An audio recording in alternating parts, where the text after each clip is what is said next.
All right, the first style I want to talk about is competitive style. And this is actually the least popular management style. The person who is a competitive style manager is difficult for many people to work with. This particular style is very, very assertive, borderline aggressiveness. This is the person who uses this style is interested in getting his or her own way every single time.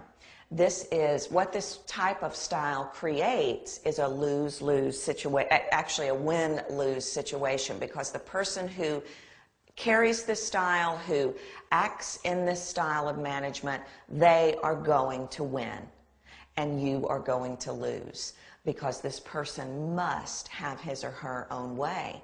This type of management style really it could be indicative of any type of profession, but you might see it the most in sales, where there is intense competition and the dollar rests on who gets the job or who gets the contract. And so it very much becomes a management style of survival of the fittest.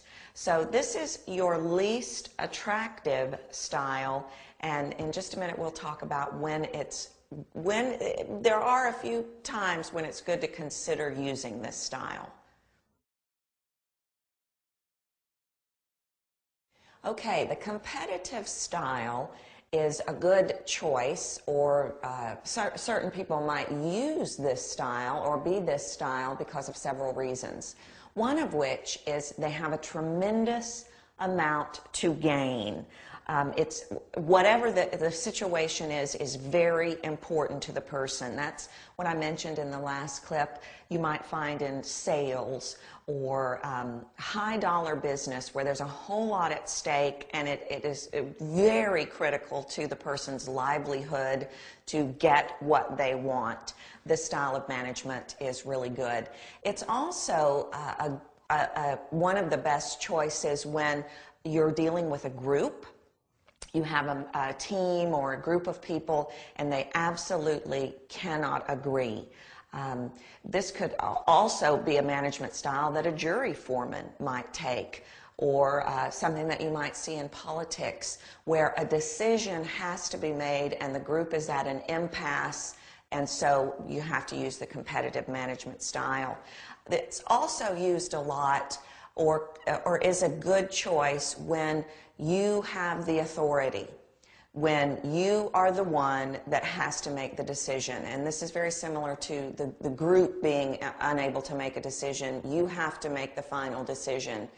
Or if you are dealing with a short time frame, you don't really have time to explore another management style. You don't really have time to do it any different. A decision has to be made immediately. You make the decision. You're going to make the decision in your favor, but the decision has to be made.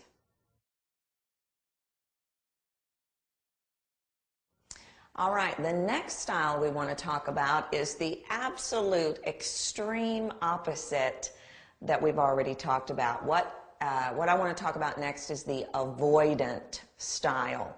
And this is the person who is completely non-assertive, completely uncooperative, completely will not engage in a discussion. This is the person that avoids conflict at all cost. I'm talking like literally, you know, rather than have a conflict, they will move. They will leave the job. They will leave the relationship.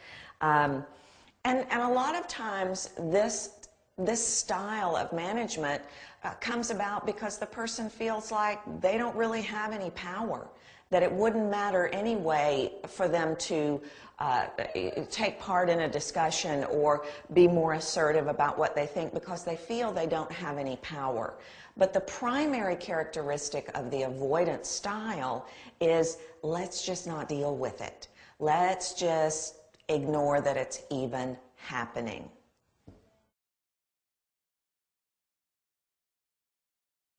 All right, now avoidance style is actually, as you can imagine, not used by people in management very often because it quite clearly is considered a style of management running away, ignoring a problem, not really dealing with a problem on any level.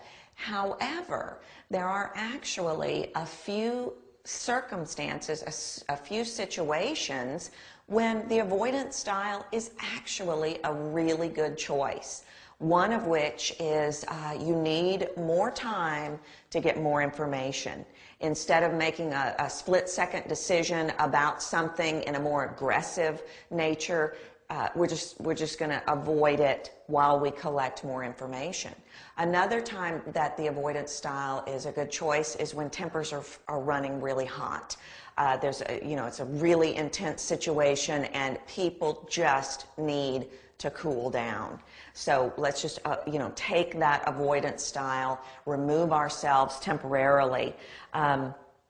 And it's also a good choice for a manager when two parties that are in a conflict appear to be working towards a solution. Instead of you as the manager jumping in and making a decision or fixing the problem, it's always better if those other two parties can create a workable solution on their own. And so that's always a great time to just step back and pick up the avoidant management style.